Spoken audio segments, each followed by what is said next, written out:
اشرح صدري قرآن املأ قلبي قرآن واصل حياتي قرآن. Assalamualaikum warahmatullahi wabarakatuh. Baiklah, bagaimana kabarnya anak-anak sekalian? Mudah-mudahan kita senantiasa selalu dalam ilmu Allah Subhanahu wa taala. Pada hari ini kita akan melanjutkan pembelajaran agama Islam. Yang akan kita bahas pada hari ini adalah tentang iman kepada Rasul-Rasul Allah. Sebelum kita mulai pembelajaran hari ini, marilah kita bersama-sama berdoa. Bismillahirrahmanirrahim. Rabbi shrah li sadri wa yassir li amri wahlul 'uqdatam min lisani yafqahu qawli. Rabbi zidni ilman warzuqni fahma. Amin ya rabbal alamin. Selanjutnya, tahukah kalian apa arti iman kepada Rasul-Rasul Allah? Kemudian, siapa saja yang tergolong ke dalam Nabi dan Rasul Allah? Dan apa saja yang menjadi sifat-sifat dari Rasul-Rasul Allah? Jadi, untuk menjawab pertanyaan-pertanyaan tersebut, marilah kita mempelajari bersama tentang iman kepada Rasul-Rasul Allah.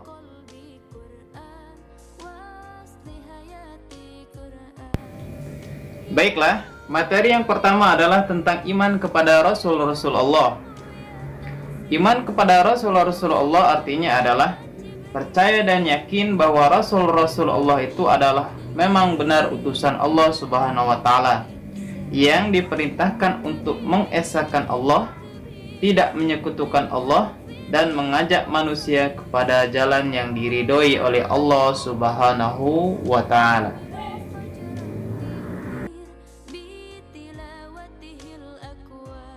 Dan selanjutnya, bagaimana cara kita beriman kepada Rasul-Rasul Allah?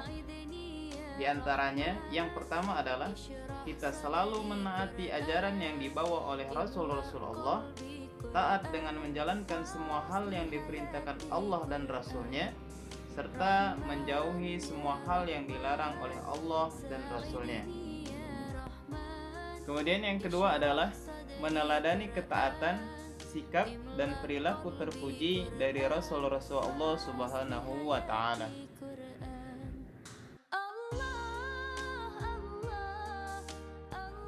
Tuntunan untuk meneladani dan mentaati apa yang Rasul-Rasul Allah perintahkan semua ada di dalam Al-Quran dan Al-Hadis.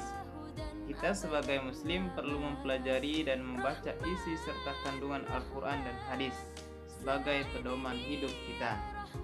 Sebagaimana dijelaskan dalam Quran Surat An-Nisa ayat 59. Mari kita baca bersama-sama. Bismillahirrahmanirrahim. Ya ayyuhalladzina amanu ati'ullaha wa ati'ur rasul wa ulil amri minkum. An-Nisa ayat 59. Artinya, wahai orang-orang yang beriman, taatilah Allah dan taatilah Rasul Muhammad dan ulil amri atau pemegang kekuasaan di antara kamu. Quran Surat An-Nisa ayat 59.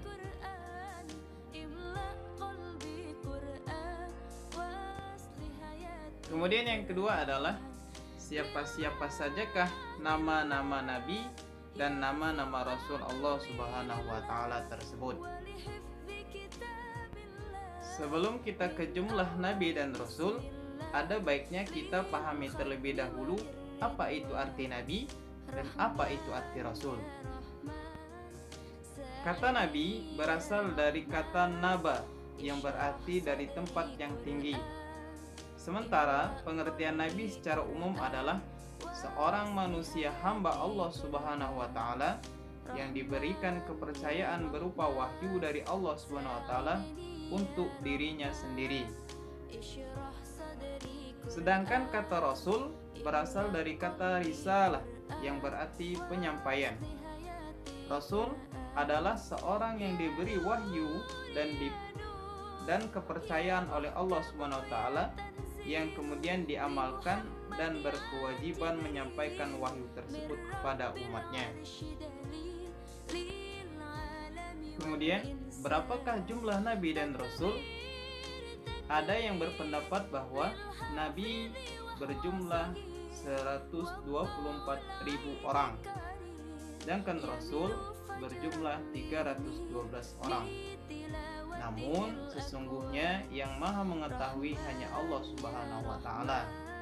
Di dalam Al-Quran dijelaskan bahwasannya yang wajib kita ketahui nabi dan rasul berjumlah 25 orang.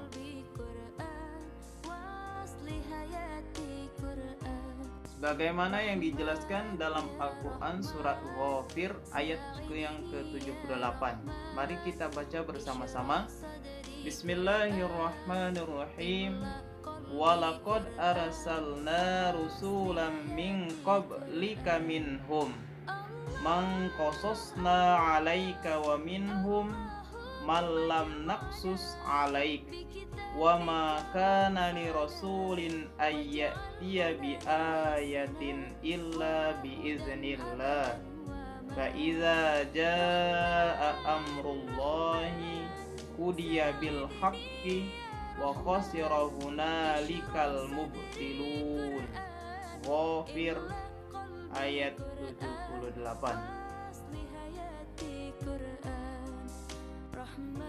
Artinya, dan sungguh kami telah mengutus beberapa rasul sebelum engkau Muhammad.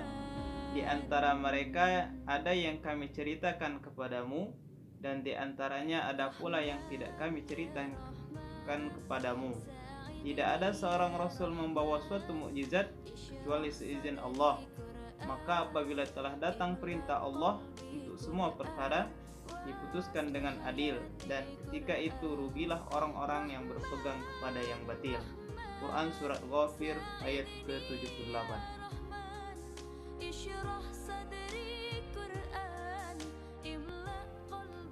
Kemudian di antara nabi dan rasul yang wajib kita ketahui itu adalah mulai dari Nabi Adam alaihissalam sampai dengan Nabi Muhammad sallallahu alaihi wasallam. Baiklah anak-anak, marilah kita hafalkan bersama ke-25 nabi tersebut.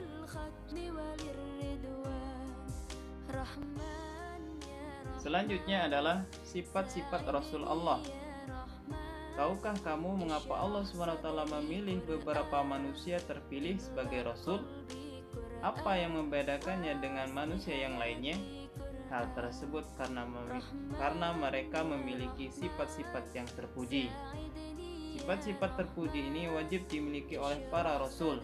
Dengan sifat terpuji inilah para Rasul Allah dapat menyampaikan ajaran Allah SWT kepada umat manusia.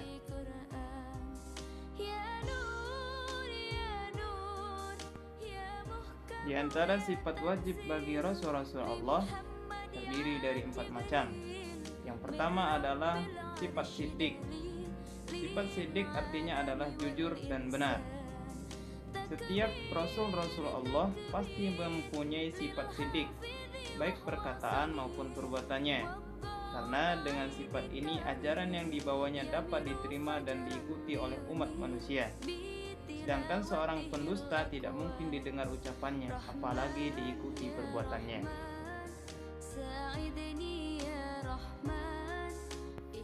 Yang kedua adalah sifat amanah. Amanah artinya adalah dapat dipercaya. Para Rasul Allah pasti dapat menjaga amanah yang diberikan Allah SWT. Setiap perintah Allah pasti mereka patuhi dan tidak mungkin mereka melanggar perintah Allah. Yang ketiga, sifat wajib bagi Rasul adalah tabligh. Tabligh artinya adalah menyampaikan. Para Rasul Allah senantiasa menyampaikan segala ajaran dan wahyu Allah SWT. Tidak ada satu hal pun yang mereka sembunyikan. Kemudian sifat yang terakhir adalah sifat patonah. Semua Rasul Allah wajib memiliki sifat patonah. Patonah artinya adalah cerdas. Para Rasul Allah memiliki kecerdasan dan kepandaian dalam menyampaikan wahyu Allah SWT. Jika Rasulullah itu bodoh, tidak mungkin bisa membimbing umatnya. Hal tersebut mustahil bagi para Rasul-Rasul Allah. Namun, selain 4 dari sifat wajib bagi Rasul tersebut, masih banyak sifat terpuji yang dimiliki oleh para Rasul-Rasul Allah.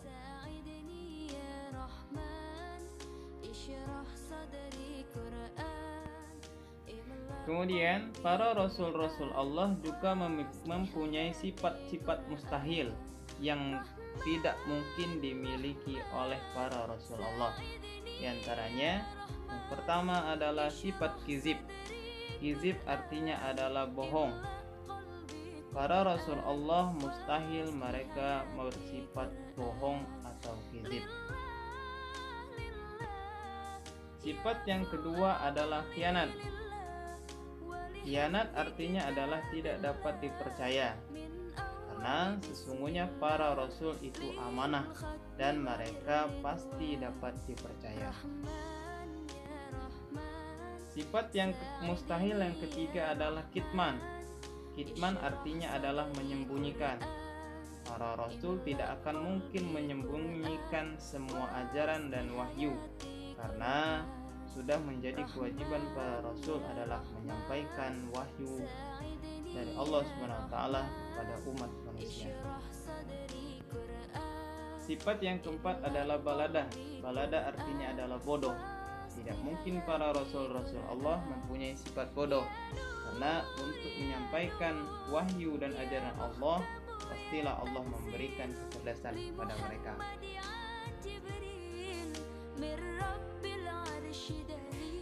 Demikianlah pembelajaran hari ini anak-anak sekalian. Mudah-mudahan dapat dipahami dan dapat kita amalkan dalam kehidupan sehari-hari.